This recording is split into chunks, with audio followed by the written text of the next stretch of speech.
Hey, what's going on, Who That Nation? It is yours truly, TJ Jones, the host of the State of the Saints podcast. And thank you all so much for checking out the State of the Saints podcast, where we talk New Orleans Saints. And we're also going to be doing something a little bit different on this edition. We're also going to be talking all sports because we're actually doing the show live on the State of the Game podcast as well, which name is about to change in a few days. But we're going to be talking sports. We're also going to be talking about the New Orleans Saints. For those over here on the State of the Saints podcast, you'll see that the title is Making a Play for Jameis Winston. We're going to be answering the question, will the New Orleans Saints try to go after Jameis Winston, and are they trying to put the pieces in place to make it more appealing for Jameis Winston to come back to the Saints? We're going to be talking about the All-Star. We're going to be talking about the slam dunk competition.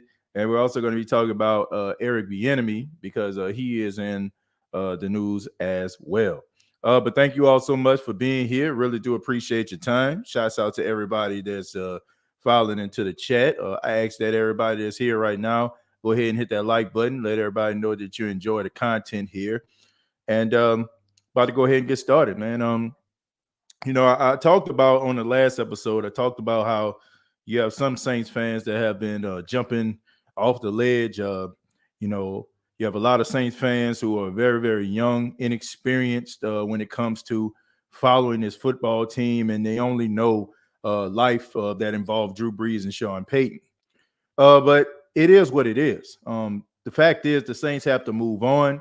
We can't keep on crying over spilled milk. We can't keep on complaining and worrying and being all afraid and getting everybody else up in arms because we're not intelligent enough to understand that it makes absolutely no sense for you to be nervous about something that you have absolutely no idea is going to happen. Why get yourself all worked up about situations like that? I'd rather talk about situations like we're going to be talking about today, right? Jameis Winston. Could he be the quarterback of the New Orleans Saints in the 2022 season, right?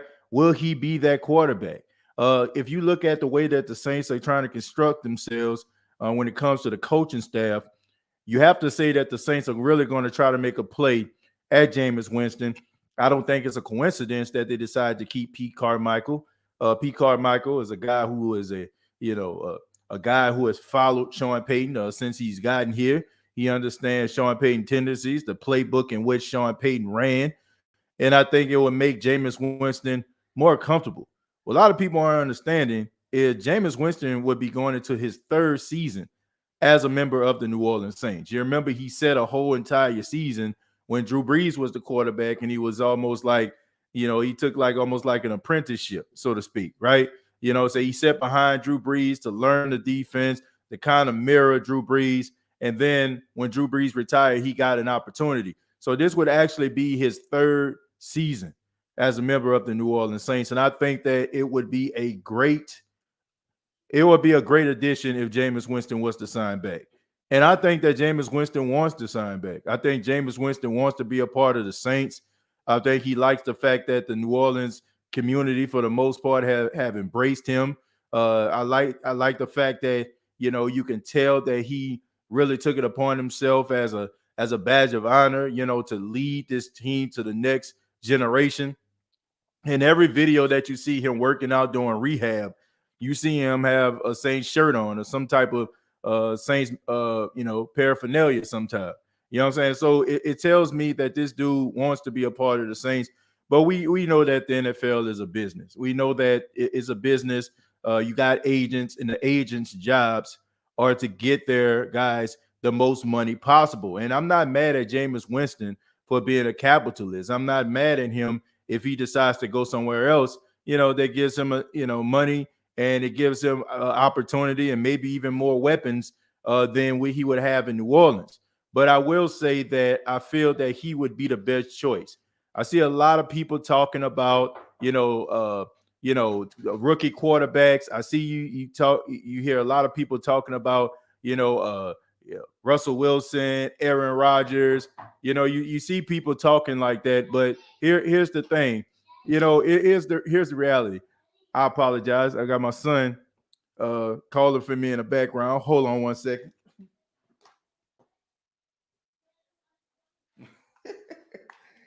Oh man, I had my door locked and I had my son knocking at the door, man. I guess he wants to be a part of the show, but I guess he went over there where my wife is in the living room. But nevertheless, you have all of these guys, right? You got Russell Wilson, Aaron Rodgers. You got those rookies, everybody talking about Kenny Pickett, right? Matt Carroll.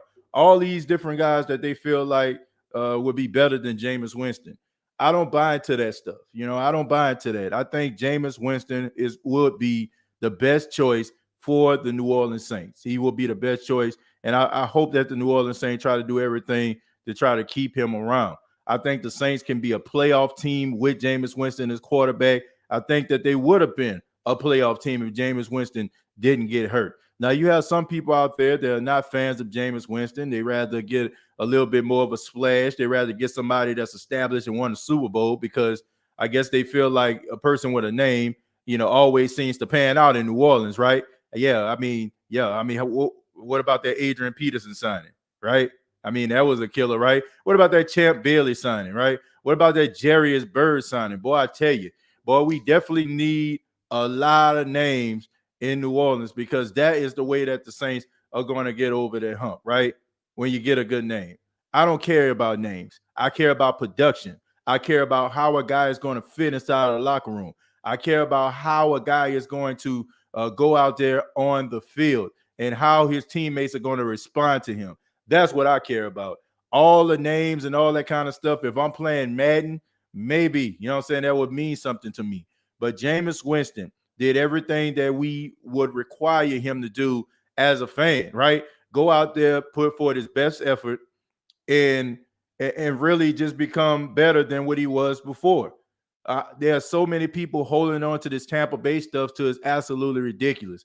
I don't understand why people don't give guys opportunity to change the narrative. I don't understand why we go and we talk about other teams and we laugh at their misfortunes and we laugh at the ineptitude of their organizations. And then when a guy leaves and goes somewhere else, we like, oh, that guy's going to suck. Well, the reason why we're laughing at the ineptitude is because we know that those players, no matter how good they are, they're not going to get over the hump because their organization won't allow them to. They won't allow them to by not probably signing players around them or not putting the right coach in place to help them to develop. Jameis Winston has always been a good quarterback. He just went to a very lousy spot in Tampa. Tampa was a team that was trying to rebuild. Tampa was a team that had the first pick in the draft. Tampa was a team that was not committed and all in with Jameis Winston being their quarterback, not even Bruce Arians as the coach. When you have a guy like Tom Brady who comes in, which a lot of people try to deflect and say, oh, well, look what Tom Brady did. You do everything you possibly can to try to make things comfortable for Tom Brady so he can stay and he can try to win you a championship.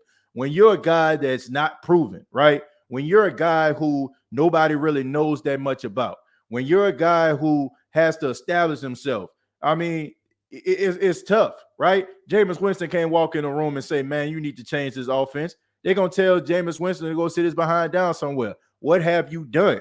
But when six-time Super Bowl winning quarterback Tom Brady walks into a room and says some things need to change, well, what do you have in mind, Tom? Jameis Winston coming to the New Orleans Saints is an established organization, and they will do everything they possibly can to make this guy succeed. And for the most part, until he got hurt, he was doing just that. So I feel like he would be a really good fit for the Saints. I hope that the Saints re-sign him back. And I'm looking forward to seeing what this offseason is going to entail because, if the Saints can't get Jameis Winston, then I'm wondering who would be able to get him. I heard people talking about the Steelers and, maybe the Steelers or even, maybe the Minnesota Vikings if they don't decide to go back with Kirk Cousins. Only time will tell. Only time will tell. But thank you all so much once again, those that just tuned in. Once again, we're going to be talking about different sports topics. We're going to be talking about the slam dunk competition. People saying it was one of the worst of all time. We're going to be talking about Eric Bieniemy, Brian Flores, and then Juwan Howard, man. Juwan Howard stealing off on a Wisconsin coach, man. I couldn't believe I saw that. But let me go ahead and go to some of your comments, and then we're going to go ahead and move on. Gundam says Dennis Allen just needs to make it happen ASAP, sign Jameis Winston. Well, Gundam, it has absolutely nothing to do with Dennis Allen. Dennis Allen is the head coach, but you have Mickey Loomis that runs the day-to-day operations. And just like I mentioned about Jameis Winston now establishing himself as, as the elite quarterback with some cachet, neither has Dennis Allen. I'm just going to be real with you. When Sean Payton was the head coach, Sean Payton did a whole lot of winning in order for him to be able to be in that war room and talk and influence Mickey Loomis into making the right decision with the players that he feel is going to bring to this team. Now, I'm not saying that Dennis Allen won't be, involved, but I do feel like, they're more concerned about the business of the New Orleans Saints as of right now.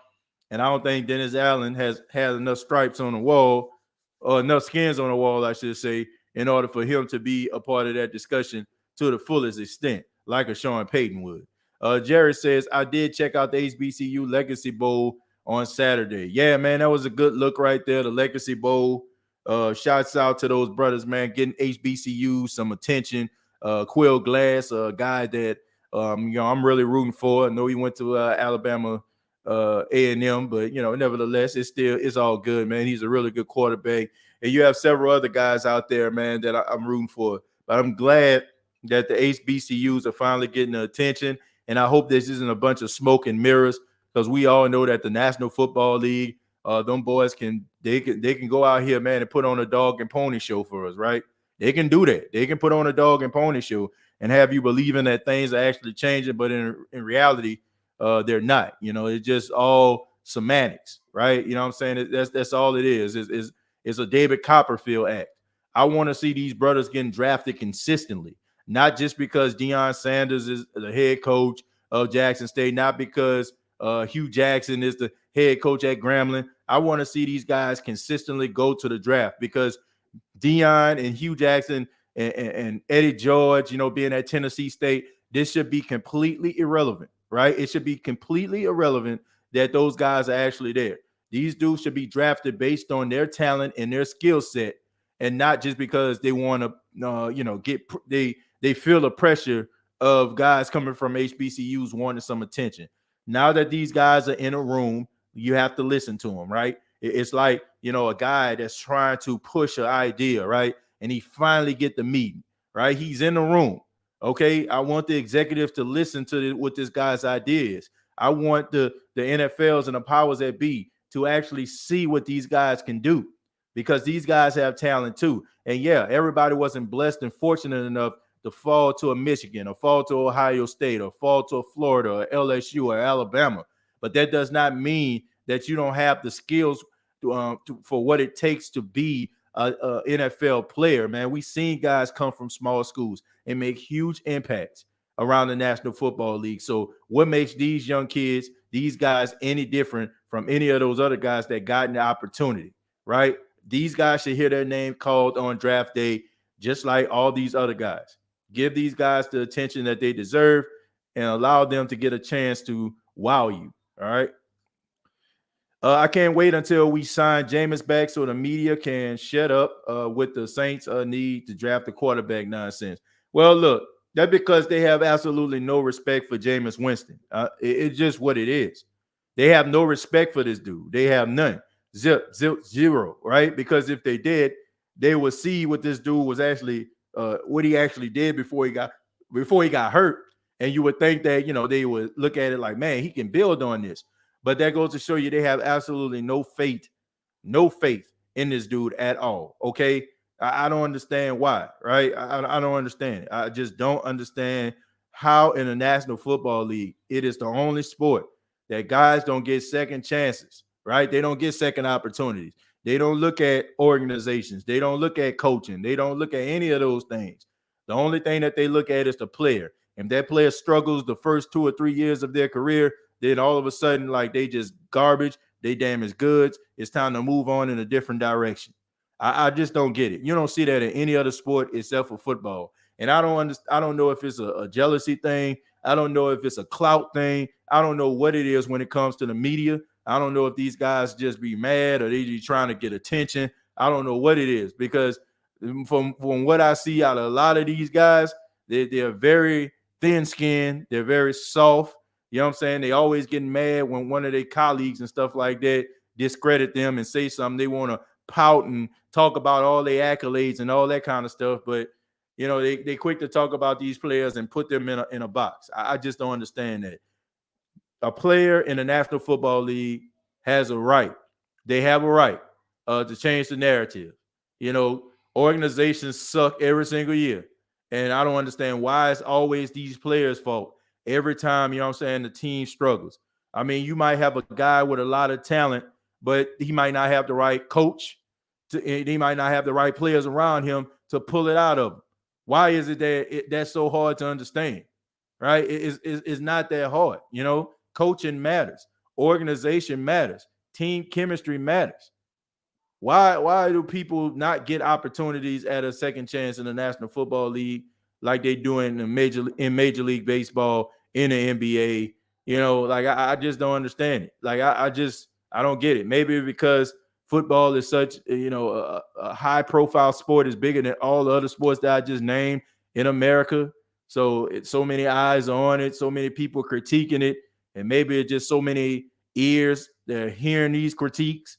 Then all of a sudden, you got social media going. You got people talking about this guy sucks. Oh, such and such signed with the Vikings from the Dolphins. Oh, he sucked, man. He sucked for the Dolphins, so he gonna suck for the Minnesota Vikings too. I don't get it. I don't understand that. Winston knows the division as well. It makes perfect sense. Well, Southern Unlimited, look, I don't even think it has anything to do with him knowing the division. Yeah, like I said, he's going into his third season with the New Orleans Saints. So I do think that some familiarity really matters with that. Dunham said, "Yep, chemo. I'm just motivated, but good knowledge. Thanks." Let's see. Slim South says, "This has been a strange offseason. Who that, everybody?" Well, I don't think it's been a strange offseason. It's just been an uncharacteristic offseason. It's uncharted territory that we have been in over the last 2 seasons. It's been a long time since we have been talking about quarterback play for the New Orleans Saints, because for 15 years, we knew that it was Drew Brees. And for 16 years, we knew Sean Payton was going to be the coach. So it's a little bit different, but it's no different than what these other teams go through every 4 to 5 years, right? New coaching changes, quarterback struggles. Now it's the fact that the Saints, it's their turn, right? It's just something that we're not really used to and have not been used to for almost 2 decades. But look, here we are right now. And I'm not one of those people that's just going to give up. You have people out here that want to give up, want to talk about the Saints are going to go back, into the back of the line and all this stuff there. Look, I'm not buying any of that stuff. I go into every season, ever since I've been a Saints fan, with a level of optimism, right? I'm optimistic about how the season is going to pan out. Some people, they're just down. They're whining, they're boo-hooing about what the season is before the season even start. I let them have it, okay? But as for me, man, I'm just excited about this. I'm excited about the next chapter. I'm excited to see how this team is going to build post Sean Payton and post Drew Brees, right? We seen some promise last season, from the team. They could have been a playoff team without Drew Brees last season. So that's something that they can build on. Now we have a coaching change, right? Can they build on the momentum that Sean Payton left behind? And, as much as I got a lot of respect for Sean Payton, I really do, man. I love Sean Payton. He's the greatest coach in New Orleans Saints history. But it's time for us to really, address the elephant in the room. Sean Payton only has 1 Super Bowl ring. Now, I understand there was, only Super Bowl that the Saints won. So it meant 1,000 to a lot of fans.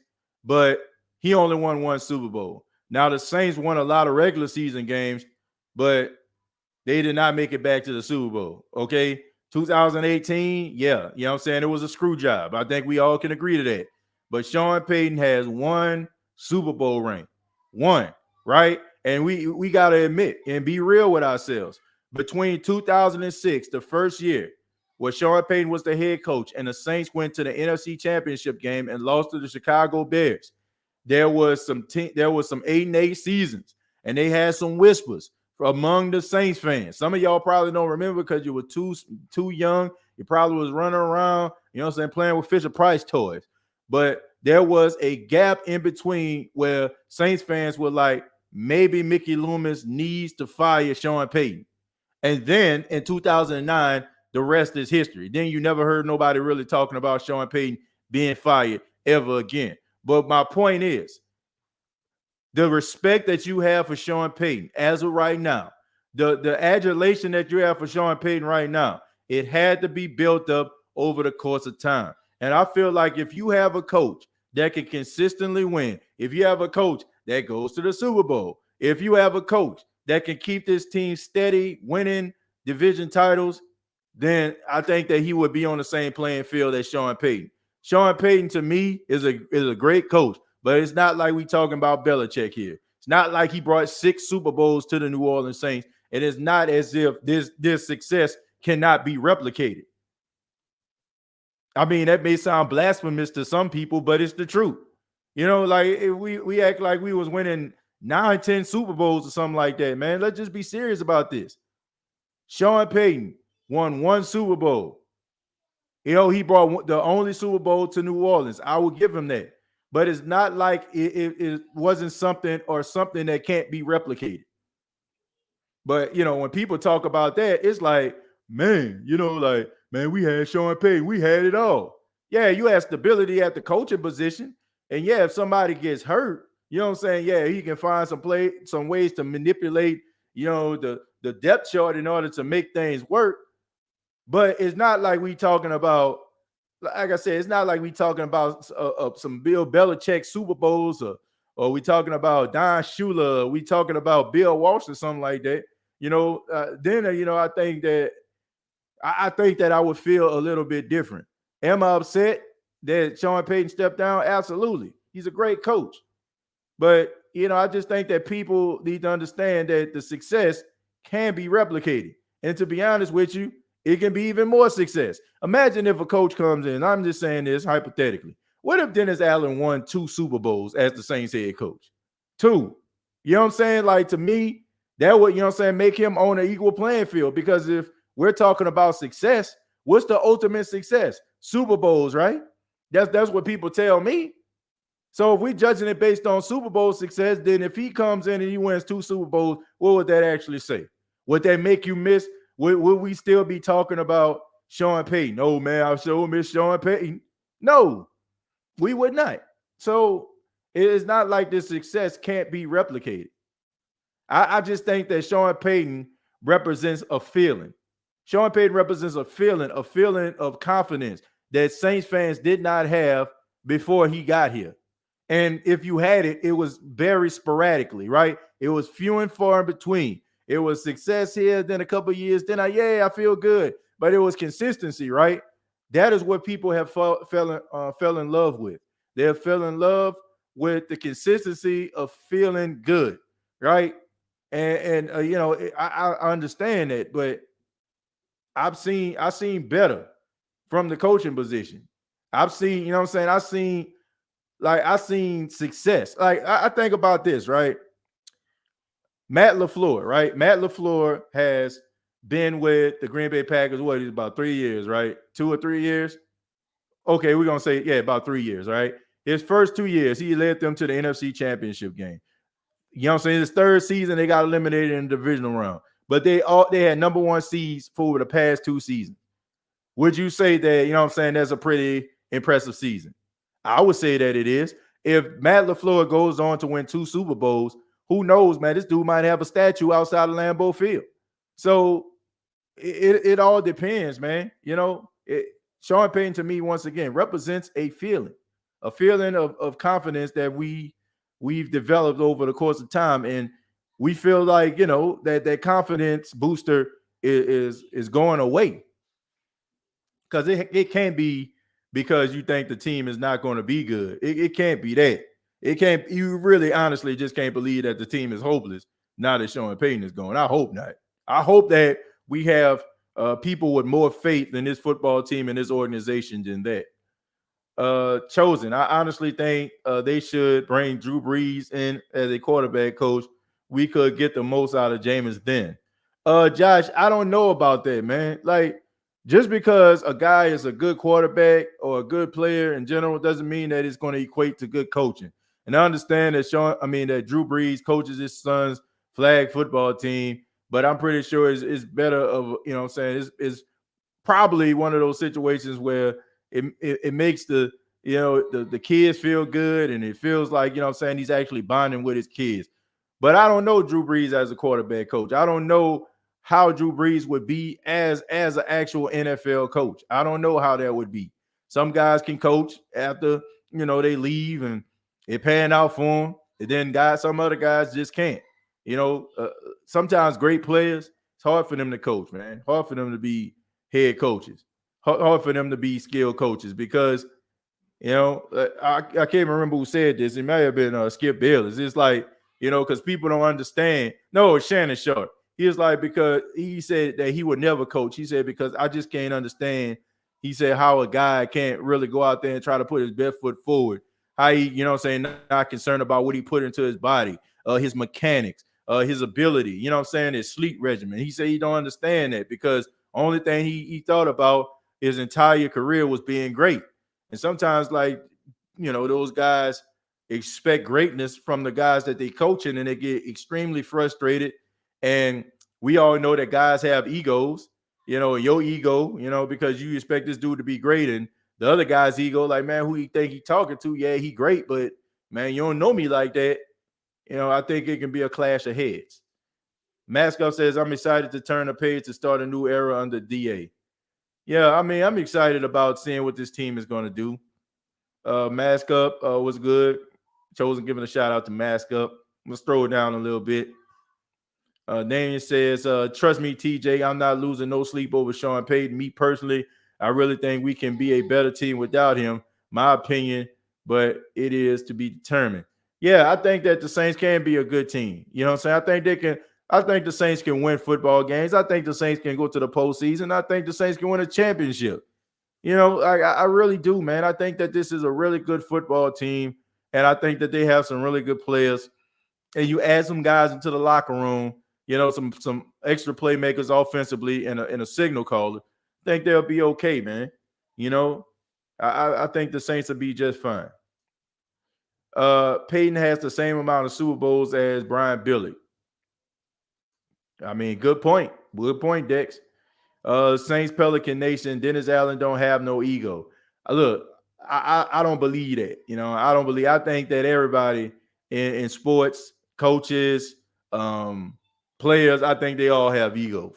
Now, it's about checking your ego at the door. You know what I'm saying? Like, how is your ego affecting your day-to-day? Is it your ego affecting the way that you coach? Is it affecting the way that you know what I'm saying, you call plays, talk to players, establish players, you know what I'm saying, build your team? Like, is that, now, because if that's the case, it could be a problem. I think they all have egos. I don't think that you can be coaching, playing at this level without some type of ego. I mean, there's a lot of things that we don't see because it's behind closed doors, but I'm pretty sure all these guys have ego. That includes Drew Brees, that includes Sean Payton, and some of these other coaches out there. You got to have an ego. Maybe it's not as big, maybe it's not as outlandish, outrageous, and unhinged as Sean Payton's can be sometimes. But everybody has one to me. As great as Sean Payton was, let's not forget we was cursing him out to keep it simple and not get too cute and run the ball. We had ups and downs. Yeah, Chosen, but that's the thing, man. We never forget. I mean, we always forget when the story is over with, right? It's like Michael Jackson, right? Michael Jackson was alive. People were calling this man, I'm just being real. You know what I'm saying? They was calling him a pedophile. You messing with kids, laughing at him, calling him a weirdo because of his face. Then all of a sudden he dies, and now all of a sudden, everybody, oh man, he's the greatest of all time. He the GOAT. Ain't no greater performer than Michael Jackson. You know what I'm saying? Like it's always these situations, man. Like we have a tendency of always thinking of the good times when a person goes away and when they're no longer there, right? Like even in breakups, I've said this before. Like people act like, oh, when you in that last relationship, oh, it's the greatest thing ever, man. We walked, we talked, we spent time together. We would stay on the phone. We were like, no, you hang up. No, you hang up. No, it wasn't like that, right? It wasn't like that all the time because there's a reason why you're not together anymore. But of course you don't really remember those times, right? Because everything was just so great when you're no longer with the person. Whatever. Sean Payton has some ups and downs. Sean Payton has some man. He had some moments, man, when I was like, man, is he trying to throw the game? Is he trying to get this team back into the game? Like, what in the heck is going on? It's a couple plays. But he will be missed. But at the same time, I say this again. It's not like the Saints can't build on what Sean Payton left behind. We talking about one Super Bowl here, a few division titles. But at the same time, it's not like you can't build on the success. But some people act like, man, it's like all hope and loss is over. We ain't never gonna find nothing else, and I don't get it. Josh says, type Y if you want Drew Brees to be our quarterback coach. Let's see. He said why. Mario said why. Let's see. Chosen says, I think we get a tackle okay in the second or the third round. The first we need to draft a wide receiver. Yeah, look, we definitely need a wide receiver, man. It's about that time. And, I feel like to me that could have been an ego thing by Sean Payton. Because Sean Payton felt like, oh, I can get the best out of these guys.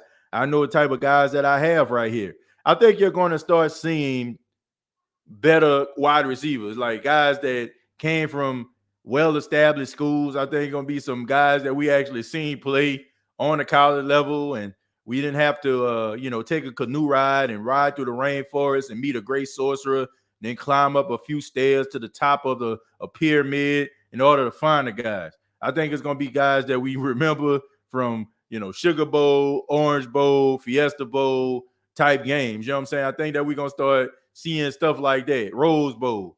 Guys that be like, when they say their name, oh, yeah, that's that dude from there. I think you're going to start seeing that because I think with this new coaching staff, I think they aren't going to be looking at things like Sean Payton is. Sean Payton getting all the unrestricted free agents and trying to get them to go out there and be your number one receiver and your number one tight end. Like, I think you're going to start seeing better, and I won't say better, but more recognizable draft picks. T. Smitty says, you can't throw for 5,000 yards if you don't have talent. 2, did the media ever say Winston played well despite having a bunch of number 3 receivers? No, of course they ain't going to say that, T. Smitty, because it doesn't fit into their narrative. So, of course, like I said, man, a lot of these media guys, they got egos, man. I got a lot of respect for Rob Parker. Hopefully one day we actually get Rob Parker on the show. But I was very disappointed with him, on his take with Matthew Stafford. Now, if you know Rob Parker, he spent some time in Detroit. He wrote for the Detroit Lions, and he gave Matt Stafford the nickname Stat Pafford, as in, in the fourth quarter, he just padding stats and Detroit wasn't winning nothing. Well, we know that Matt Stafford won the Super Bowl with the Rams, and instead of him, eating crow and saying, oh, man, I didn't think that he would ever get to this point, congratulations to him, keep it moving. He just remembered all those years of him, saying all those things about Matthew Stafford, but instead of him giving him congratulations, he was sitting up there mad because it was his time to eat crow, and he just refused to do so. These guys have these egos, man. They write these things about these guys, and then when they overcome the adversity that they put out there on those guys, they refuse to, say I'm wrong. I don't get it, right? If I have a take on the State of the Saints podcast and I'm not right, I'll be like, oh, well, I thought it was going to pan out that way. I mean, I don't feel like it would, it means anything. But those guys, man, when they get something wrong, it's like it's just the worst thing in the world. So I think that it has a lot to do with Jameis Winston, and their inability to call it how they see it.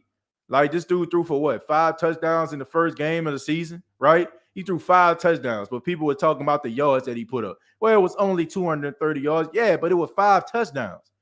5 touchdowns are hard to throw, but people refuse to look at it that way. They refuse to look at, they refuse to look at it that way. They're looking at what about the yards. But if Patrick Mahomes threw for 5 touchdowns and threw for 250 or 230 yards, oh, he's Patrick freaking Mahomes, right? So it's all about narrative, man. It's the highs and the lows. It's the people that they got at the top, and then they have the people that they have midway there that they try to establish and create a narrative so they can get them to that point. And then they have the people down low that they continue to oppress. And that is one of those people. Jameis Winston is one of those people, that they continue to oppress. And no matter what this dude does as a quarterback, they just refuse to give this dude any type of credit for being decent or being good. If he has a good day, they're going to water it down. And it's not just Jameis. There's quite a few other guys out there, who have good games, but they just continue to like throw salt on them. And Matthew Stafford was one of them for a long time. I hate to say it, man. I mean, I know we don't like the team, but even with Matt Ryan is one of those guys too. If he can have a good game, but nobody's going to give that man no credit either. But I mean, it's just guys that they have down there, man, and they just refuse to allow those guys to break through that ceiling to the next level. And it's sad to watch, man. It's sad. Sean Payton quit because he didn't have a Breeze. As long as Breeze was here, he would have stayed in New Orleans. Any coach can win with a Hall of Fame quarterback. Sean Payton would have cemented his coach status if he could have also coached up and won with a different quarterback. Kevin, that's a good point. I must admit that did cross my mind. What make this season so different from any other seasons? Maybe he just wanted a change of scenery. I mean, it is what it is, man. I'm pretty sure that's what it was. He wanted to change the scenery. He wanted another challenge. And it happens, man. And I don't knock him for that. I don't knock him for that because if you have the same job for 16, 17 years in life, it can get a little bit redundant, like doing the same thing over and over again. Some people are excited about it. Some people have been at their same job happy to say, man, I've been at this job for 20 years. But there are some people that's looking for the next challenge. And I'm pretty sure Drew Brees leaving, he felt that would be a right time for him to move on and ride off into the sunset and take on another challenge. I mean, maybe, who knows? You got another coaching opportunity. Maybe the Chargers, they may have a, bad season. You might end up being with Justin Herbert, right? Like some of these other teams out here who have promising quarterbacks may have a bad season. And he might end up finding his way back, So, man, I get it was all about him taking on a new challenge. And I can't knock him for that. I'm not mad at him. I understand why he did it. It's hard to replace a legend. But, I mean, you can't say, well, Belichick trying to do it. You got Mac Jones, right? He trying to find success in New England without Tom Brady. Once Sean won the Super Bowl, he was like the underboss in every mob movie that everybody hated, but nobody will whack because he was a made man. You need special permission, and you're not going to get it. Eugene, man, that's a good analogy right there, and that's a good point. He definitely was made. I mean, look, Sean Payton knew what it was. I mean, but honestly, and I love the Saints once again, folks, but it was definitely low-hanging fruit.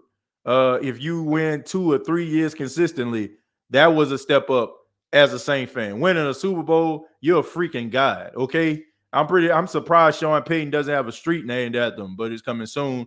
I'm shocked that he ain't got a statue outside the stadium as of right now, but it's coming soon.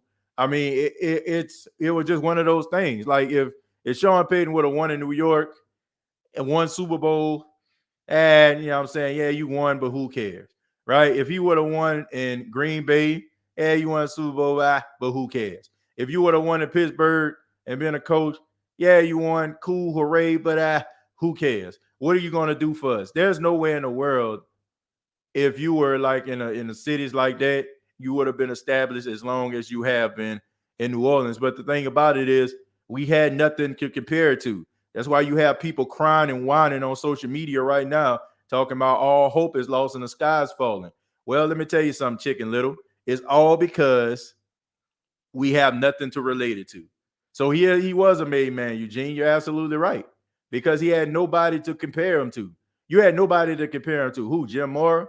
Yeah, Jim Mora, great defensive-minded coach. Yeah, but he didn't win no playoff games, right? He didn't win no playoff game. And the Saints, they weren't consistently winning under him. They had a couple good seasons, couple playoff appearances, good, top 5 defenses, but that didn't equate to no championships. Hey, TJ, I feel that Sean Payton used to get on his own way sometimes. Well, he used. I assume you're saying Freddie used to get in his own way. I guess that's what you're saying. Yeah, plenty of times. Sean Payton was getting in his own way. There's a couple games that the Saints lost. I felt like it was because of his decision making towards the end. Thanks, bro. But I played the opposite side of the ball. I'm not good for nothing now but making music. Let's see. My coach going for Jameis. Y'all can have Carson for a first round pick and a third. Look, I think y'all gonna end up releasing him, man, because I think y'all would save like $17-18 million by releasing Carson Wentz, and it just didn't pan out, man. I mean, he had a good season. It was solid, but you can't lose to the Jaguars, man. You can't lose to no Jaguars with a win in an end situation and think that somebody's going to keep you around. Look, Carson Wentz, he has never been the same since he tore everything in that game versus the Rams a couple of years ago. The year that they actually won the Super Bowl in Philly, he was having an MVP-type season, and he tore everything. And then his backup, Nick Foles, wins a Super Bowl, leads the Philadelphia Eagles to the Super Bowl, and he's a backup. And, that did mess with his confidence. It messed with his confidence because, you have a guy in the locker room that people probably respect more so than you. And, he goes to the Indianapolis Colts. I felt like it would have been a good spot for him. Frank Reich, who was very instrumental in his success during that possible MVP campaign. He's the coach of the Colts. So I felt like it would be a match made in heaven. But apparently, they feel like he leaves a lot to be desired. I don't know what's next for Carson Wentz, man. I don't know what it is about him. I don't know if it's just between the ears or just the fact that maybe that injury just affected his play. I don't know. But I do know this. It's going to be rough for him down the stretch, man, because he now is in that Jameis Winston territory that no matter what you do, people are always going to try to find ways to try to bring you down. So good luck with all that. Also, man, I want to know what y'all thought about the slam dunk competition. People are saying that this was the worst slam dunk competition of all time. I'll tell you, man, look, I just think that the slam dunk competition, it's just boring, man. I mean, you get a bunch of no-name guys that nobody really even truly hear of. These guys be riding the pine. It's not like how it was like when you had your stars in the slam dunk competition, like when you had Jordan and you had Dominique Wilkins, right? And Spud Webb was out there doing his thing, J.R. Ryder, like guys who were well known, people recognize, right? Vince Carter. They just a bunch of guys, dude was a second round pick, forgot he was on the team, shoes new, jersey new, don't have no sweat on it because, he probably always in street clothes. I mean, it just watered down, man. It's just watered down. They need to find a better way to try to present it. They need to try to find a better way to present the slam dunk contest. One, I just think that, you have enough slam dunk competitions. Like it's gonna come a time where everybody just saying everything, and if you've seen it before, it just becomes unimpressive. You remember when the first time you seen Vince Carter put his arm in the net, right? Like he put his whole arm in there. You remember how you freaked out? You remember that time when, when J.R. Ryder put the ball between his legs? Harold Miner, doing the double clutch. Like, you remember that? You remember when you seen Michael Jordan rock the baby? You lost your freaking mind. You remember when he dunked from the free throw line? You lost your freaking mind. Now it's like somebody dunked from the free throw line. Now somebody put it between their legs. Now it's like somebody rocked the baby. Like it's one of those things where when people see everything, there's nothing left for the imagination. So that's the way I feel about it. But what do you all think about that? I just thought that, I mean, you need some more star power, man. You got a bunch of prima donnas in the NBA now these days. That's one of the main reasons. I'm gonna be honest, man. It's one of the main reasons I really follow the NBA like that. It's because, man, these dudes are a bunch of prima donnas. Like, I get it, you're stars, and you know what I'm saying, you got pride and respect for yourself and all that stuff there, but like, these dudes don't want to compete at all, man. They want to make things as easy as possible for themselves. They don't want to go to any type of adversity. It's one of the main reasons why I have so much respect for Giannis. I got so much respect for Giannis Antetokounmpo because he stayed in Milwaukee when he could have had opportunity to go somewhere else and line up with somebody else. He decided to bring a championship to a small franchise. And people mad at him for that. They mad. They don't want to see this dude winning in Milwaukee. But that's just the way it is, man. Nobody wants to compete anymore. You don't see any of the stars like really lining up to try to take part in any of these real competitions like the slam dunk no more. Sad, man. Sad stuff. You know? Roderick, thank you very much for the $5. Says agree and disagree. Chris Richard should be our new defensive coordinator. I look, I feel like this. If it was one of those situations, Roderick, where Dennis Allen wasn't going to be so heavily involved in the defense, then I would say yes. But I do feel like it will affect Chris Richard's ability to possibly climb the coaching ranks, because he could probably suffer from that Eric Bieniemy treatment. No, Eric Bieniemy, offensive coordinator, Kansas City Chiefs, high-powered offense, but nobody gives him the credit because everybody's saying that it's Andy Reid. It's Andy Reid. Andy Reid is the genius. We've seen Andy Reid do it with McNabb. We've seen him do it with Vic. We've seen him, help Alex Smith out. And now, you know what I'm saying, it's him doing it with Patrick Mahomes. So nobody really seeing Eric Bieniemy's talents. I don't want Chris Richard to suffer the same fate. This guy's an incredible defensive mind. I mean, Rob Marinelli was out there with the Dallas Cowboys. He was the defensive coordinator, but everybody knew that Chris Richard was the one that was calling the plays. And the reason why them boys fell off the face of the earth the following year was because he left. That's why you seen guys like Jalen Smith and Lathan Van Der Esch take steps back, because they didn't have a guy like Chris Richard pushing them and really, you know what I'm saying, holding these guys accountable. That guy's special. And I don't want him. I don't want any of the shine to be taken off of him, because everybody looking at Dennis Allen and how he played against Tom Brady and how he played against Aaron Rodgers. I don't want to see that, man. I want this man to get the full credit, right? If he's coaching the secondary, we can see it. We can tell the difference between Aaron Glenn's coach secondary and Chris Richard's coach secondary. That secondary was much better this past season than it was with Aaron Glenn. Those guys had ball skills. They was always around the football. Their technique was better. The pass interference calls were down. The holding penalties was down. I don't think it's a coincidence Chris Richard comes through the door and those numbers drop tremendously. I don't think it's a coincidence. So I just want this guy to get all the credit that he deserves for being a good coach. And it doesn't matter if he's at that defensive coordinator position or he's at that secondary's coach. Get this guy opportunity to coach and lead this dude alone. Louisiana says, yeah, we're going to need more than one receiver. We need like 2 or 3.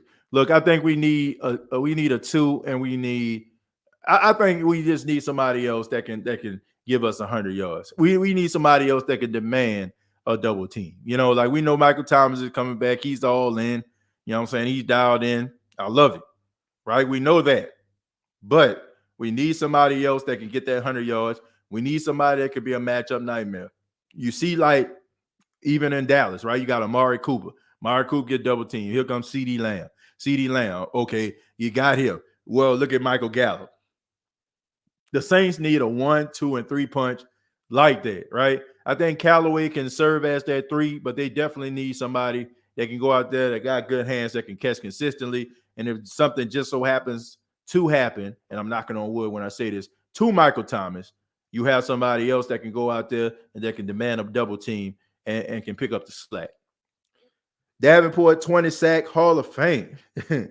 Jameis had a bunch of wide receivers in Tampa. I'd rather keep him protected. He had to run too much this year. Saints, Jameis is better than Bucks Jameis. Yeah, look, he had a bunch of receivers in Tampa, but here's the thing.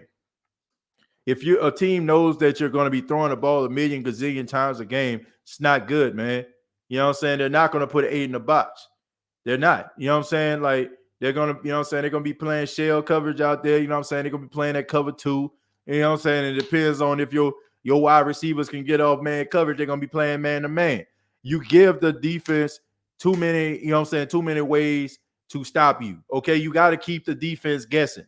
In a Bruce Arians offense, and even with the coaches that they had, Dirk Cutter, all they wanted to do was to exercise Jameis' strengths. And I get it, right? You know what I'm saying? Jameis Winston, dude has some crazy arm talent. He can throw that ball, man. And I understand all that. But you need ways to keep the defense honest. And that's by running the football. They had 3 wide receivers out there. I mean, you had talent all over the board. You had guys that could catch the ball, but you weren't running it. And when a team know that you ain't about to run a ball and you just want to play arena football all day long, and you put the ball in there 35, 40 times a game, it's only a matter of time before some of those balls get intercepted.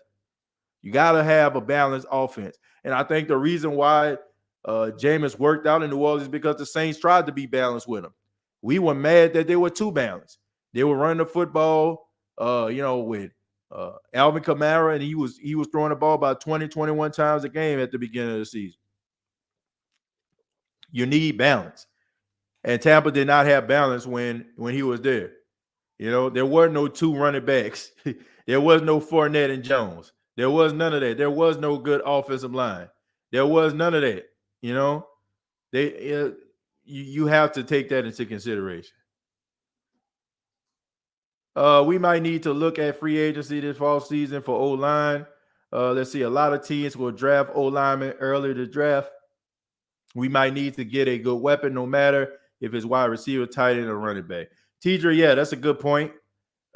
We definitely need to look into free agency, but look, I'm not big on the high-profile free agents. I've seen the Saints get the middle-of-the-pack free agents, and they turned out to be pretty doggone good. Emmanuel Sanders, middle-of-the-pack wide receiver in free agency. He was good for the Saints. Demario Davis, middle-of-the-pack linebacker in free agency. Y'all know how that turned out for him. You know, so even with Tano Passanio, man, I mean, he was in and out of the lineup, but he played pretty decent as well. So the Saints do a really good job not going after those high-profile free agents, but still finding guys that can service the needs of the team. That's what I got to respect about this team, and that's what I love about this football team, that they ain't just going out there trying to make a splash, okay? Everybody want to splash. Everybody wants to splash. Split splash, right? But sometimes it don't take a splash. Sometimes it just takes a few pieces, consistency. And, you know what I'm saying, consistent pieces, I should say. And that's what get these guys to where they need to be. Dada Saints number 1. Thank you very much for the $10. Says, my opinion, if we start drafting anyone besides O lineman and D lineman in the first, and we shoot for skill positions, it will make believe DA and Pete may play a part more in the war room. Look, I think that they need wide receiver help more so than anything else. If they were to get offensive linemen in the first round, I mean, I wouldn't be throwing no pillows or nothing sharp at my television because I wouldn't understand. But I do feel like they need a playmaker, man. They need a guy at the wide receiver position that can go out there and make some plays, man. They need somebody that's going to challenge Michael Thomas, and they need somebody that's going to go out there to have that dog mentality. You know, too many puppies to me on this team. Too many guys are just happy to be out there. You know what I'm saying? Happy that their mama see him on TV, and they texting them after the game saying, "Oh, that's my baby. I saw you, man. I saw you over there." Like too much of that going on. I need some dogs out there, man. That's what we need out there on the offense. You know, I need somebody that's gonna go out there and be a bully. You know, if a guy's like, you know, guarding him all up on him, you know what I'm saying? He's not gonna rest until he comes down with the football. That's what I want to see. That's what I'm trying to see. But I want to talk a little bit about Eric Bieniemy, man, because there was an article that came out And the media is doing exactly what I thought they were going to do in a situation like this, because now the guy, has been on about 15 interviews. Now people are starting to ask the question why, right? If it ain't the team, then it must be Eric Bieniemy. So now they're starting to fish, and they have thrown their reels into the water, and they got a little bait out there, and they're waiting for a nibble. Because I seen an article today, courtesy of Fansided, and they were talking about Eric Bieniemy and the Saints may have dodged the bullet. And of course, they're talking about some animosity between Eric Bieniemy and Patrick Mahomes and how he was all season long. I knew it. I knew it. I knew it. I knew they was going to do this. I knew they were going to do this to this man. I knew it. I knew as soon as this dude wasn't going to be able to get a coaching job and nobody was going to hire this dude, they was going to come out here and try to make this man look bad. But I am not buying anything that this media is selling, because here's the reality. Even if this man did have some beef with Patrick Mahomes, it should have absolutely nothing to do with this man getting a coaching job, because I didn't hear people talking about Josh McDaniels when he was fussing on the sidelines with Tom Brady. I didn't see anybody talking about him when he flaked out in Denver. I didn't see anybody saying nothing about him when he turned down the job in Indianapolis, right? It was every single year. Josh McDaniel, top pick. Josh McDaniel, he's going to be the guy. Josh McDaniel. I don't want to hear any of this stuff. Because don't tell me that this is the reason why this dude can't get no coaching job. Don't tell me that. Don't even bring this stuff up, because now you're trying to find validation, or you're trying to find excuses as to why this guy can't get no job. If Jay Gruden, who was probably high or drunk out his mind, sitting on a corner, can interview for an offensive coordinator job with the Saints, and nobody brings this stuff up at all. I don't want to hear anything about Eric Bieniemy and his beef and his issues and his problems with Patrick Mahomes. It comes with the territory. When you got a bunch of, machismo out there, a bunch of, as my friend Sam Matthews, shouts out to my guy, says, testosterone. When you got a bunch of testosterone out there, when what I'm saying, and guys are, like aggression is at all-time high, of course you're probably going to have some back and forth. It comes with the territory. So I don't want to hear any of this stuff talking about the Saints dodged the bullet, no other team dodged the bullet. I ain't trying to hear none of this stuff. Eric Bieniemy is a good coach. He's a good offensive coordinator, because the Kansas City Chiefs, who have him as the offensive coordinator, have been putting up some of the most yards and the most points in the National Football League over the last 4 to 5 years. So miss me with that nonsense. They need to chill out and leave this man alone. And don't be trying to find ways to try to give other organizations excuses as to why they want to hire a brother. Because we all know that it's kind of hard to hire a brother. So we don't want to give them more excuses not to hire brothers. All right. So they can miss me with that nonsense, man. I understand fan sided. I'm not even knocking them. You know what I'm saying? Like I'm not knocking them at all. I understand they got a job to do. They got some clicks to get. They got some shares to get. But we need to call it for what it is, folks. That's a bunch of BS. And I just think that's just absolutely ridiculous. That's just absolutely ridiculous. I have absolutely no respect for anybody trying to put those type of nonsensical rhetoric out there about that dude. Period. Deontay Harris needs more touches in the passing game. We have to get him the ball more. Yeah, I agree with that.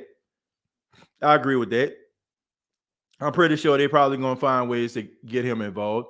Let's see. You need some new material, because that's 2013-ish. You talk is old and tired, and it was a store hookup all college stars get.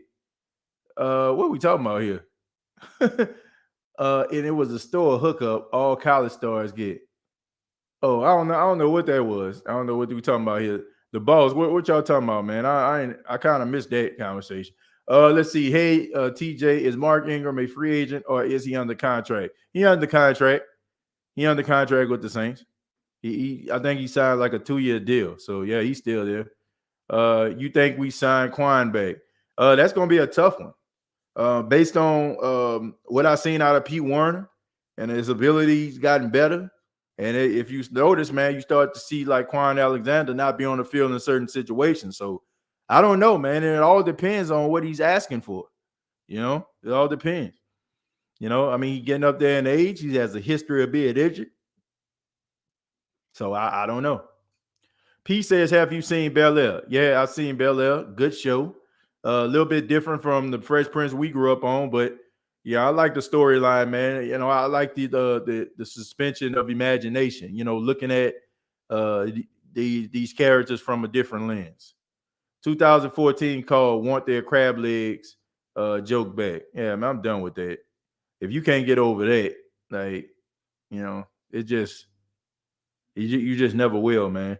58 wins in 5 seasons, elite front office, coaching stability, super talented roster. Imagine the majority of the media saying such a team in a larger market or glamour franchise should blow it all up.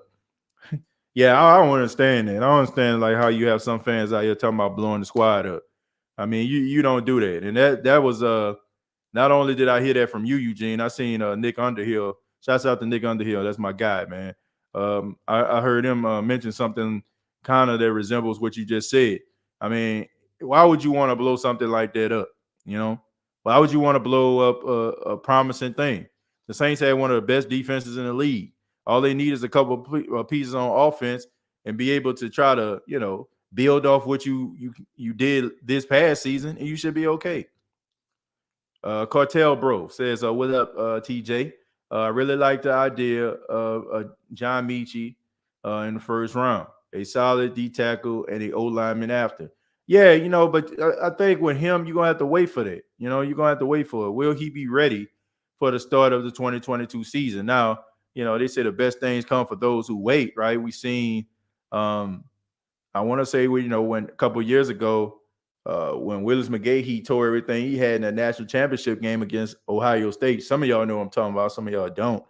But, I mean, he got drafted by the Buffalo Bills, and he was pretty solid for them, man. He was pretty solid for them, and, I think that this guy's talented, good route runner. I think that he would be a good fit, but I just think that due to that injury, he probably going to slide. But the thing about it is when he gets better, he's going to be a real big threat for somebody. We need a receiver, running back, in case Kamara gets a long suspension or then O-line help. And I don't think we need a tight end. I think Johnson Troutman can ball. Maybe some more safety help also. Yeah, Aaron, I think that Sean Payton was a little bit too conservative with the tight ends. I think that he was a little bit too conservative with that. So I think that it might change with Pete Carmichael, because when Pete Carmichael was coaching the game, I started to see more targets for Adam Troutman. And I don't know why they didn't want to use Juwan Johnson. I mean, all he did was score touchdowns in the red zone. That's all he did. I mean, maybe Sean Payton didn't see something out of him. Maybe he just felt like he wanted to go in another direction. But Juwan Johnson was good. Michie and Jameson Williams will fall out of the first due to the injuries. No NFL team is taking those guys coming off torn ACLs on day one. Bobby, probably back in the days, but technology is so advanced now, man. Guys can get back, and from a torn ACL and be ready for the season, and it don't affect them. I mean, we had Tua. Tua still was a first round pick, and he had, man, a bad hip injury. You know what I'm saying? Had to get surgery and everything. So I just think the advancement of technology, guys aren't looking at people like that. I mean, of course, they're gonna have their doctors to check the guys out and see where they are as far as them being on schedule, ahead of schedule, and all that stuff there. But I don't think it's going to affect them. These teams know what these guys can be.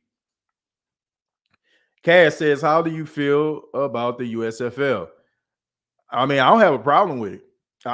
Look, I said this on the last show because I guess it came up. I want to say my big brother EJ mentioned the New Orleans team, USFL, but I don't have an issue with it. I don't have an issue with them having extra league.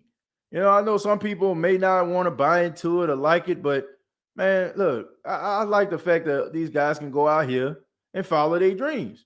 I like the fact that guys can have somewhere else to play, if they can't make it in the National Football League. And I don't have a problem with it. So I hope it stays around, man. But we all know that anything that doesn't resemble the NFL, we look at it as second rate, watered down, and we become uninterested. So, I'm just happy that these dudes have an outlet where they can go out there and show their skills, man. Can't wait to see the USFL with the New Orleans Breakers. Yeah, I want to see that, man. I want to see it. I want to see what these guys can do. And like I said, more, I don't know, man. I might even talk about the New Orleans Breakers. I might even bring that, what I'm saying, to the State of the Saints. I might watch the USFL games and see what the Breakers can do, and I might bring it over here, man. I mean, it is the off season. Why not? Why not? Yes, Bruce Arians and Tom Brady were. I feel you on that one. If that's the case, I like defensive tackle first, but wide receiver and O-line, we got to bring more pressure up the middle. Cartel, yeah. Like I said, I just think that. Well, let me say this though. There are a few exceptions. Okay, if you are a team and you have established wide receivers already, and you feel like this receiver can like really put you over the top, then I think most teams would be more willing to do it. Now, if it's like a team where I don't know, they don't have nothing, they might look the other way. But a team that probably have a receiver that's considered the number one, I think they probably, would try to be interested in one of those guys. Talking about Winston getting free crab legs at FSU. Oh, man, I'm over that, man. Like everybody make mistakes. Everybody do ridiculous things, and I'm pretty sure, look. Well, I'll put it to you like this, then. I know my boy Smitty listening. Shout out to my boy Chris Smith. Okay, so he used to work at Jackson State. He used to work in the cafeteria. Like the dinner area. It was called the grill, right? And we were working the grill, man. So Chris will hit me up, text me or call me and be like, man, hey man, yeah, you want some wings, man? Slide through, right? They cost money, or you have to swipe your student card in order for you to take points off in order for you to get them. I'll just walk up in there in the grill, man, stand in line. Chris come up there, give me that plate, walk out. Wasn't no card swiping, wasn't no cash exchange. So, I mean, all I'm saying is, man, if you've been at college, I know I ain't the only person that had a homeboy or a homegirl that had to hook up on something that you can get your hands on. So who's to say that didn't happen with Jameis? Homeboy, he probably in class with, hey, man, I work at the seafood market, man. You come through, I give you them crab legs. Like, shoot, you get up for real? Man, okay, what time you work? Man, just come around 7:30, 8 o'clock. All right, cool. All right, bet. Go up in there, slide that thing over the counter, clean up out that thing. No questions asked. I know I can't be the only person that had a homeboy that gave, that gave me a hookup sometime in life. And I ain't gonna lie, that boy used to pile them wings on that plate. And if you're a starving, struggling college student like I was, that was like a steak dinner. And you were happy to get that hookup. So, and I know some people are like, oh man, well, TJ, you weren't no star player and all that kind of stuff. Who cares? You're in college, you're young. You know what I'm saying? Like, you don't think about that. You're just thinking about how things can, things can be a little bit easier for you. So look, man, miss me with that nonsense, man. And I'm pretty sure somebody on here has done something a lot worse than walking about a store with some crab legs. Seriously. Now, I mean, you ain't about to tell me that wasn't no hookup. You ain't about to tell me that you ain't got a homeboy or homegirl that worked at the mall, even if you ain't go to college. You ain't work at the mall, you know what I'm saying, work at a clothing store, they probably give you a discount on a hookup, something. So I just think that is absolutely ridiculous that we up here talking about this dude like this man just walked about the store and stole some crab legs. I'm pretty bad. I'm probably 100, 200% sure that he knew the dude that passed him them crab legs. I'm pretty sure he did. They ain't about to tell me. Ain't no dude like, come on, man. Everybody had a hookup one time or another. The only thing is he was on tape. They say I agree, TJ. It gives guys chances to live their dreams and also a chance to get an opportunity to make it to the NFL. Yeah. Yeah, if they're young enough. Yeah, they're young enough, they can, go back out there. I just spent a wheel to see who I would be rooted for, and it was the Breakers. Well, that's good, man. Ain't nothing wrong. Cheer for another New Orleans team. I do believe we need three techs to penetrate the middle. I guess you mean the three technique to penetrate the middle. Such a guy like Jordan Davis. Oh man, Mike, that ain't happening. The Saints gonna have to give up a lot of things to get Jordan Davis. But this is team's biggest need to me is receiver. I wouldn't mind us doubling up on that position either. Mike, yeah, I think they are going to get a three technique guy put on side of Davion Yamada. I also think that would surprise me if they have Payton Turner, take over their role because he did play outside and inside at the University of Houston. So who's to say that you got Tano passing you got Davenport, you got Jordan, you got some guys that can pass rush. Who's to say that you won't have that guy playing inside and outside? And if, Cam Jordan playing the way he is, he ain't going nowhere. And then Marcus Davenport, he ain't going nowhere. So what does that leave Payton Turner? A part of the rotation? You didn't sign a guy as a first pick, a first round draft pick for him to not be starting. So I don't know. They're going to try to find some way to put this man out there. I'm going to stroll down a little bit.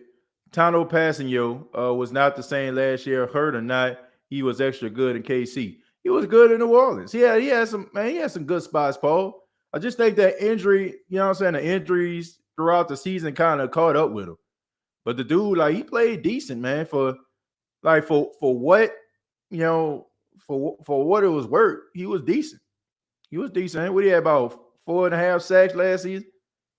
And somebody pull that up for me. I ain't got his stats right in front of me. But somebody tell me how many sacks he had this past season. Laughed my ass off. Definitely had to hook up at Auntie Annie's. Let's see. He was set up too. The store manager heard about it and set him up the next time he came in. Yeah, you know what I'm saying? They look. What probably happened was, CCTV. I've been a store manager. For those that don't know, I was a store manager for like 10 plus years. And one of the requirements we had to watch CCTV, which is closed circuit television or surveillance cameras. We had to watch X amount of hours of surveillance. And who's to say that? Look, first off, if Jameis Winston, you're at Florida State, you're in Tallahassee, okay, the biggest star in the city, right? A star quarterback walks into your store. Of course, you're gonna be looking like, man, what are you in here for? He got some Doritos. Okay, man, sure, you're a Dorito guy. I like Doritos too. Of course, you're gonna be looking like, man, but I'm pretty sure he probably went in there the first time, like you said, probably saying, man, what is this, man? He didn't pay for this. And he come back again and they was ready for it. Or who knows? He probably watched the camera the first time and saw it. And then went out there and just said, okay, man, he took those and he ain't paid for them. But man, that man, somebody told that man to come into the store at this time, come at 7:30, 8 o'clock. Man, we got them crab legs on deck for you. That was somebody told him. Ain't nobody about to tell me otherwise. Man, I done been on both sides. I was the hook up and I was getting hooked up. Yeah, man, it happens, man. Man, please. Man, how many times, what I'm saying, I done hooked up, people I know, people that hook me up, food, discounts. It happens. That's just the way it goes. Some people just like that narrative. Oh, he just walked up in the store with full of entitlement. He just walked out the store because he think he Jameis freaking Winston. Nah, bro, it had nothing to do with that at all. Yeah, nothing to do with it. Now, Pete Carmichael calling plays, the offense should open up and not be predictable. Yeah, Pete Carmichael, when he was calling plays, man, the Saints was averaging 400 yards a game. So, I tell you everything you need to know. I worked at Chuck E. Cheese, and all my friends came through for real. Hey, man, bro, we all done it. Be at Celebration Station at Baton Rouge, got all my homies from the hood ride go-karts. Yeah, man. Hey, man, slide through. Hey, man, look, I'm working a Ferris wheel at Jazzland tonight. I'm working at Six Flags tonight. Hey, man. Hey, for real, bro. I'm working the front. I'm working at Missions, man.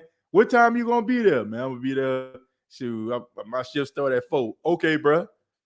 Slide on through. We all know man, come on, man. I'm in Tallahassee. That guy used to hook up Jameis with the crab legs. It was either the dude lied or got fired. Well, look, I don't think he got fired. I don't know if he got fired or not, but I'm pretty sure the dude hooked Jameis up. I'm pretty sure he did. Oh my God, TJ.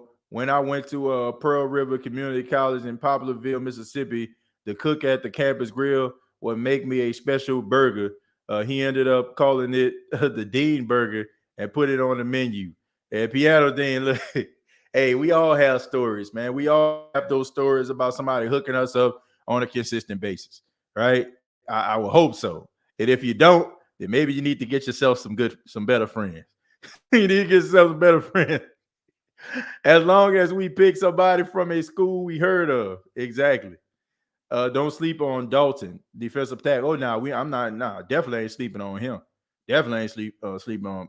He definitely gonna be something special. Man, I got high aspirations for this dude. Jordan Davis, to me, I think he's gonna be decent, but somebody gonna have to coach the lazy out of him. He got some Albert Hainsworth tendencies about himself. He's a little lazy. He hell when he well. When he motivated, he hell. You know what I'm saying? But sometimes he can take plays off. Financially speaking, I'd take Jameis over Rodgers, and Wilson put the locker loves him. Plus, he beat Seattle and the Packers. We can win with Jameis and make a playoff run. I think so too. Let's see. TJ, where you crying? You said, where's I crying? Nah. Where that come from? Dwight Howard got snubbed out of the best 75 for Anthony Davis and Dame Lillard.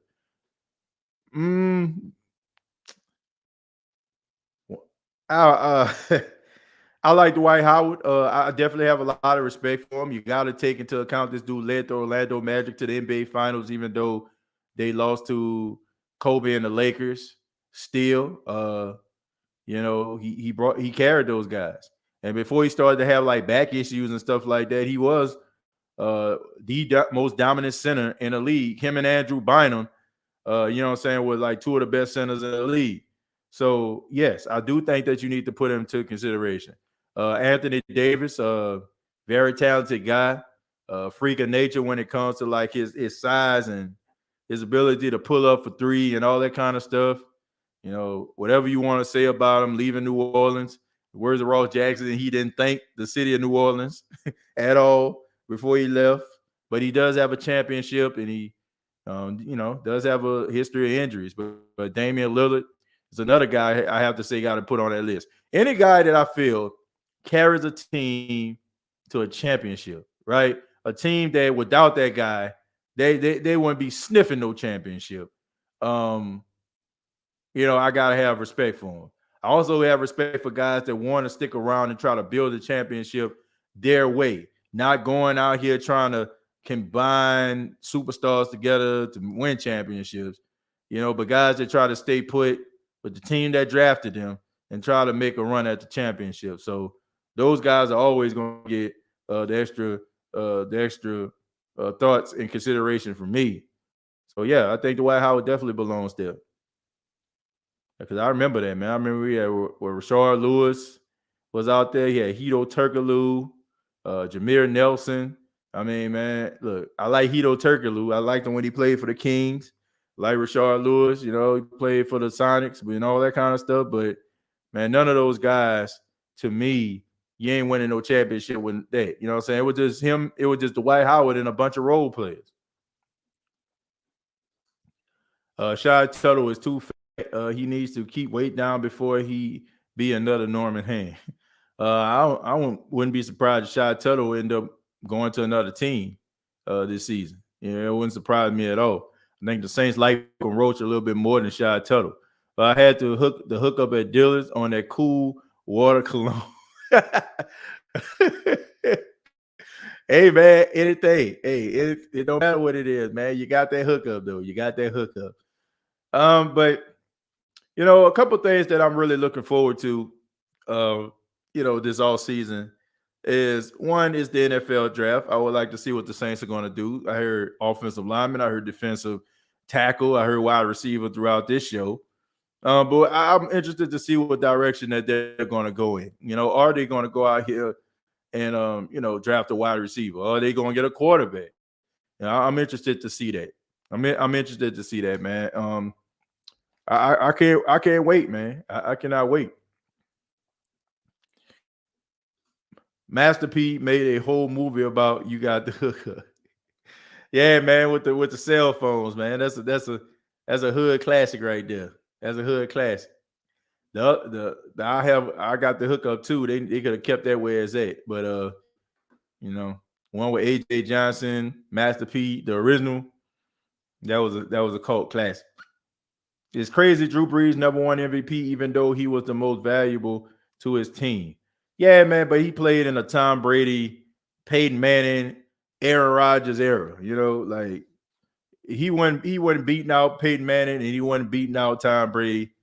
And it was a toss-up between probably he and Aaron Rodgers during those times when Aaron Rodgers was starting to get into his prime. So I just think that that's one of those things where, you know, it just kind of affected Drew. In today's NFL, yeah, Drew probably would have had 2 or 3 MVPs. It just was the era that he played in. You know, that's why, you know, people up here, you know, criticizing Matthew Stafford and talking about his Hall of Fame status and talking about he ain't never won no MVP. Like, look who he was competing against. Somebody never made the Pro Bowl. Look who he was competing against. You know, like, and then you're in Detroit, a small media market. And if you not in the city of Detroit or in the tri-state area or close to it, you're not watching no Detroit Lions games. Detroit Lions probably have like one primetime game, and that's on Thanksgiving. And, you know, nobody even really be paying attention to that because by the time the Detroit Lions play the turkey in the oven, you know what I'm saying? You try to make sure you don't burn that thing. And the macaroni and cheese in that thing too. And you trying to make sure that it's just that right bit of burnt. You know, like you ain't paying attention to no Detroit Lions game. You're not. You know, so nobody pays attention to it. So I wouldn't expect for him to go out here and have all this attention because the Lions suck. TJ, what's your opinion on the Saints record this upcoming season? Also, for the draft, what position would you like for the Saints to get? Ivan, I can't answer that question about the record because I don't know who's going to be on the team. But well, later on in the off season, you know, when the team is established, then I will have my prediction show what I think the Saints are going to be this 2022 season. As far as the draft, they need to go after a wide receiver.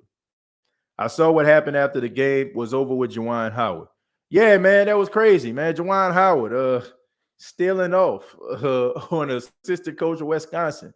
I don't know what happened. Apparently, he took an exception to a timeout that was called by the Wisconsin team, and you know, he ended up going up to the coach, you know, letting him know about it, and you know, he pointing at him and pushing at the coach, and you know, all of a sudden, you know what I'm saying, they talking that noise, and Juwan Howard was caught back and punches, you know what I'm saying? Well, I don't want to say he punched him, you know what I'm saying? You know, the reporters, they're a little dramatic.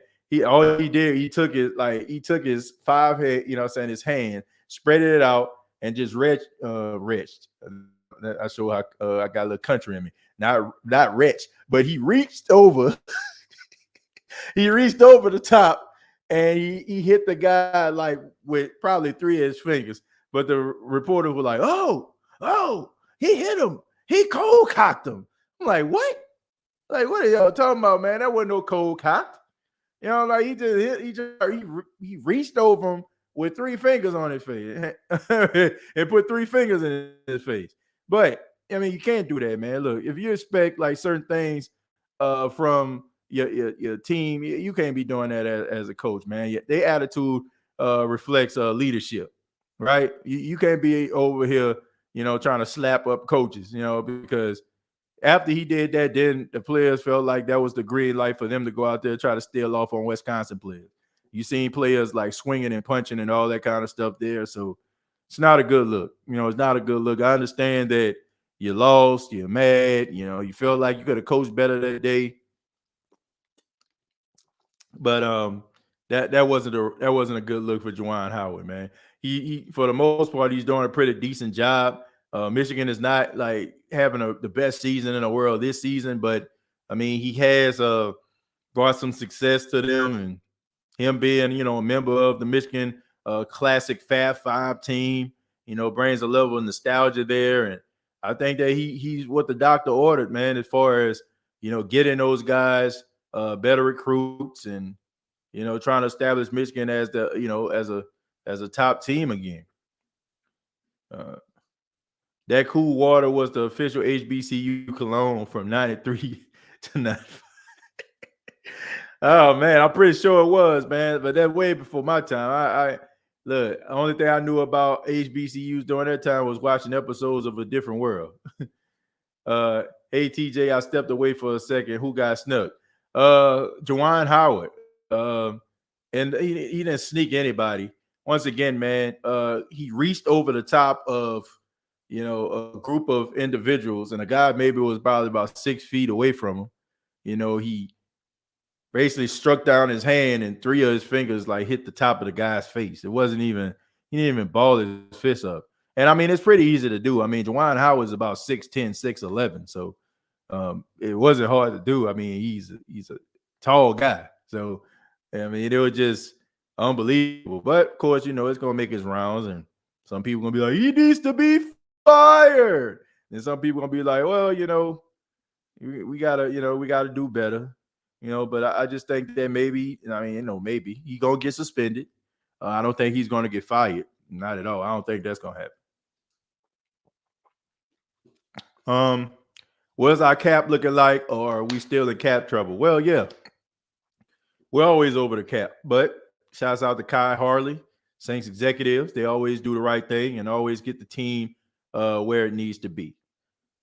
But I want to say thank you to everybody that checked out the State of the Saints podcast and also the State of the Game. And I just want to let everybody know, started on this week, we're going to be having exclusive sports shows, man. The State of the Game podcast is going to have a name change. I'm going to reveal that the next couple of days, and we're going to be talking sports, man. I mean, we're still going to be doing the State of the Saints podcast, but I encourage everybody that's listening to this right now to subscribe to the State of the Game podcast channel, man. That's on youtube.com. Search The State of the Game. I encourage everybody to check that out because we're going to be doing live shows on that side as well. And we're going to be talking about different sports topics. I want to try to expand a little bit, talk about some of these hot topics in sports. I think it's about that time, man. I think it is, man. I think the State of the Saints podcast has grown enough for us to kind of expand. And honestly, man, I want to, do more podcasts. I want to do more podcasts that I feel like people, would like to hear and I can enjoy doing. There's a couple ideas that I had that I wanted to bring. I thought about, consistently like doing podcasts about wrestling, but man, to me, man, I like wrestling, but I'm not as big of a wrestling fan as I once was, man. It's just not what it used to be growing up. Yeah, I watch it. Yeah, I know what's going on, but I can't see myself. I can't see myself watching it every single week to be putting out content. But sports is definitely something I'm passionate about. I want to make everybody happy. I want us to grow. I want to try to, establish sports, podcast brand over here on this side too. So subscribe to the State of the Game podcast. Content is be coming this week. And also, if you have not already, subscribe to the State of the Saints podcast. Also, hit that like button if you enjoyed the show. Previous episodes available on iTunes, Spotify, iHeartRadio, Anchor FM. Also, a part of the Pigskin Podcast Network. You can check me out on Twitter at TJAYJones8. And I appreciate you all's time, man. So thank you all. You all have a great morning, noon, night, whenever you're checking out this podcast. And like always, all I got to say is